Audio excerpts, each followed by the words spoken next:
c'est des morts, il va commencer avec les morts. Mais dis-toi que non, tu vas être le premier. Le mort sera le deuxième.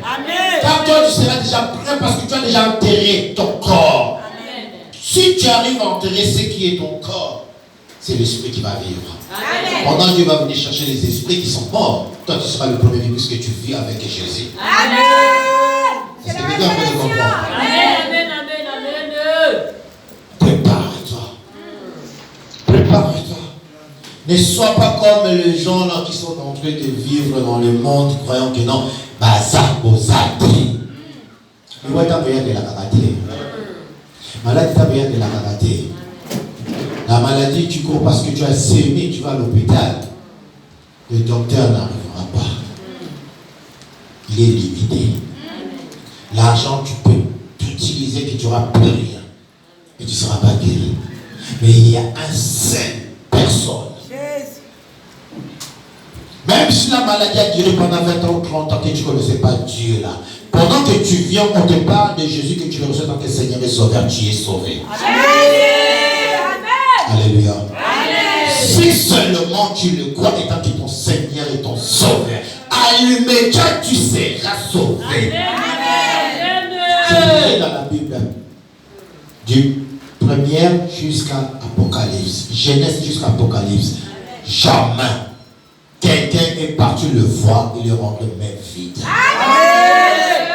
Jamais quelqu'un qui était malade qui est parti chercher Jésus, il est resté malade.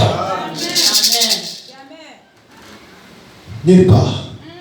Regarde une femme qui saignait pendant combien? 12 ans. Il avait l'argent, il avait tout dépensé. Mais à la fin, écoute, vaut mieux que le commencement qu'à la fin, non? À la fin, il a entendu parler de quelqu'un qui rentrait dans le village. Il a dit, mais c'est qui? On lui dit que non, c'est fils de David. Amen. Alléluia.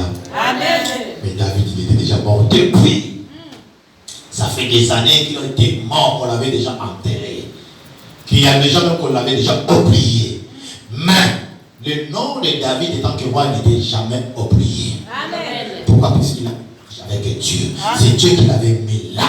Donc, on ne peut pas t'oublier là où tu es aujourd'hui. C'est Dieu qui t'a mis. Amen. Si c'était ta propre force, demain même on va t'oublier. Mais comme c'est Dieu, David, aujourd'hui qu'on parle encore de David, on dit que non, Jésus il était son fils.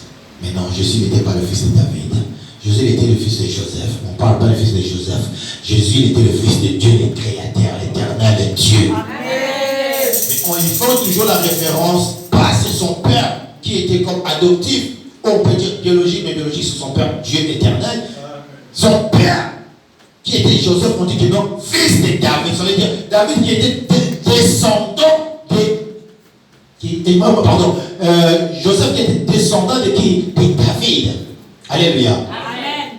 Si vous regardez, pourquoi on appelle Jésus fils de David, c'est parce que c'est les enfants de David qui ont mis Jésus au monde. Alléluia. Amen. Et comment ils ont mis Jésus au monde? Parce que Joseph était des descendants de David. Amen. Toi aussi tu es descendant de David. Amen. La femme qui coulait le sang avait entendu le fils de David qui était rentré en vie. Il est parti chercher.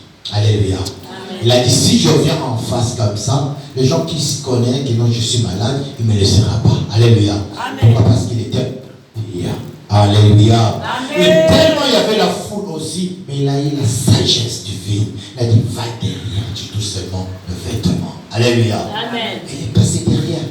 Et il a touché, il était guéri.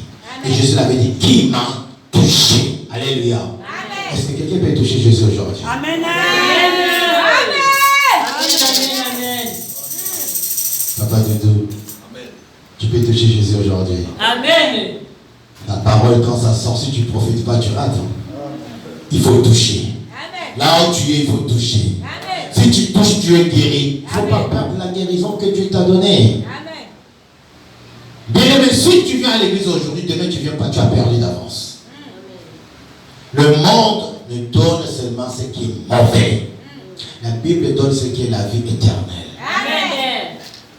Puisque c'est dans l'église que tu vas prendre tu ne peux pas haïr, tu ne peux pas insulter, tu ne peux pas faire le mal. Mais dans le monde, tu vas regarder et tu vas parler ou tu vas t'énerver. Alléluia. Parce que le monde, c'est comme ça, c'est la loi de ce monde. Tu me fais mal, je te rends du mal. Mais à l'église, quand tu sors, tu dis que Dieu te pardonne. Amen. Alléluia. Amen. Tu te fais petit et Dieu te fait grand. La personne que tu dis que Dieu te pardonne va dire quoi? Vous voyez? Quoi? C'est parce qu'il est en tort. Mais toi, tu le pardonnes. Quand il va dire non, Dieu existe. Comment cette personne me répond comme ça? Alléluia. Il fallait qu'il se fâche, non? Pourquoi il ne s'est pas fâché? Parce que c'est Dieu qui est en lui. Amen. Si Dieu est avec toi, tu ne peux pas faire du mal à ton prochain. Amen. Même pas lui penser. Ne pense même pas. Ce n'est pas bon, c'est un péché quand tu penses du mal à ton prochain. Amen. Amen. Je dis à quelqu'un de mettre